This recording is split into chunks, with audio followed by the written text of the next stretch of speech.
You know, there's a lot of things within the history of America that's been hidden from all of us, especially us within the black community. And if you allow this school system to educate you and not really educate yourself, you're not going to know much of anything. Now, there was a place called the Devil's Punch Bowl in Natchez, Mississippi. And this was a concentration camp for black people. America never speak about the concentration camp that they have for black people. Let's go ahead and roll that clip. Untouched fruit falls to the ground near the banks of the Mississippi River. They talk about there's the most beautiful wild peach groves down in the Punch Bowl. And researcher Paula Westbrook says, like a peach, the area known as the Devil's Punch Bowl has a pit, a mass grave from the 1860s. Historians estimate that in 1 year, up to 20,000 freed slaves died in contraband camps below these bluffs. When the slaves were released from the plantations during the occupation, they overran Natchez, and the population went from about 10,000 to 120,000 overnight. So they decided to build an encampment for them at Devil's Punch Bowl, which they walled off and wouldn't let them out.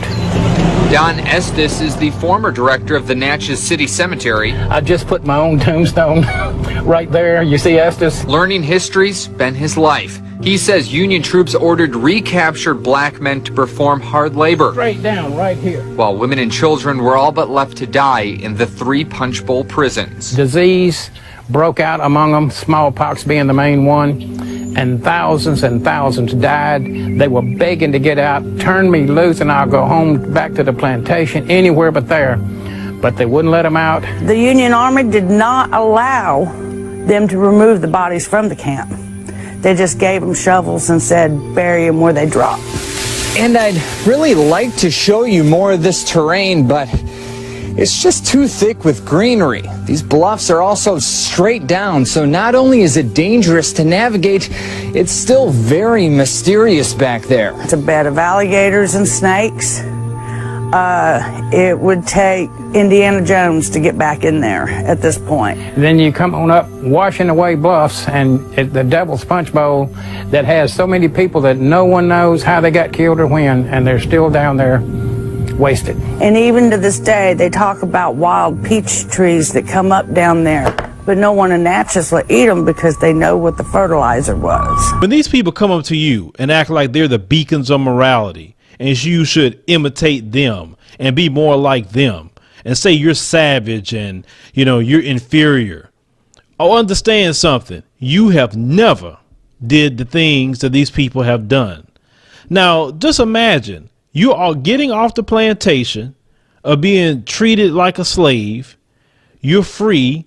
And because these Union soldiers, not Confederate soldiers, Union soldiers capture you, men, women, and children, put you in a concentration camp, put the men in one area, the women and children in another area. The women and children were walled off with concrete walls, and they were just left to starve and die.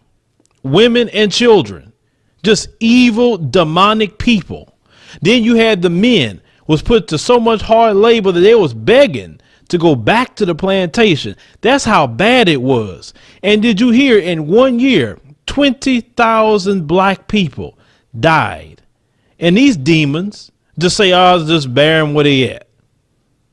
But yet we can't get a dime for reparations, for slavery, for Jim Crow laws, for concentration camps, for bombing our churches, for destroying our towns like Rosewood, Black Wall Street, and Tulsa, Oklahoma, and many other towns that these people have destroyed under the sanction of the sheriff, under the sanction of the governor.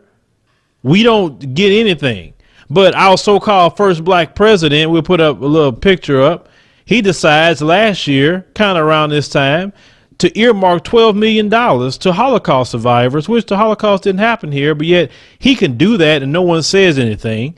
But when they have anything related to you, nobody can do nothing. How dare you bring that mess up? They can give money to Japanese. Don't say nothing about that to them and their heirs, for what I read about that, in the billions. Don't say anything. But you know. You see, you need to know your history to understand this country, and also to understand where you're going, and also so it does not repeat itself again. We as black people, part of the African diaspora, have suffered immensely. And everything that these people have done to us, the day is going to come where every part of that evil has to be judged. And that's why they losing their country as they speak right now, and they can't understand why. They wondering what's going on. They saying we want to take our country back. We need Trump to come do it for us, because it's been sanctioned for them to lose power in this nation. It's going to happen. Because when you look at atrocities like this, when you look at something from the pit of hell that happened to our brothers and sisters, they can't just keep going along and acting like everything is okay. And then when you bring this mess up to them, instead of them acknowledging it and saying, you know, this is some evil stuff and we need to fix this, no, they're going to justify it and say, I had nothing to do with it. They're going to justify it and say, you didn't go through that, so what are you complaining for? All the things that they will say to you out of their evil minds, but when you refer to them about their stuff and what they go through, how dare you say that crap? You're evil for saying that. You know, it's kind of quite funny how they are. That's why I tell y'all, don't take the word of these people. They don't mean no good to you. If you wouldn't take the word of the devil himself, why would you take their word? These white supremacists. But this is the things that we need to talk about within our history. We need to share this with our children. We need to let them know what our ancestors went through to get you to where even you're at today, so you can appreciate where you are today. Because those people that suffered and died, if they did not do that, if they did not go through all this stuff, maybe you wouldn't be where you're at today. And looking at stories like this should encourage you to fight even harder to make sure your people get free. Stop listening to these people when they tell you anything about your past or your present. I told y'all before, you need to put these people in their place and tell them to stay in their place in regards to what we got to do within our community. It just saddens me just to hear this story and just to imagine the pain and the horror and the suffering and the sickness and little kids just dying like that. I mean, it just gets to you. But, you know, if you're a human being, it will get to you. If you're a demon, well, you're going to make excuses for it. But I don't know, let me know what you think about it in the comments about the Devil's Punch Bowl and what our people went through. Share the video and let people know how our people were slaughtered in the black concentration camp. Like the video if you like the commentary, and subscribe for more news stories.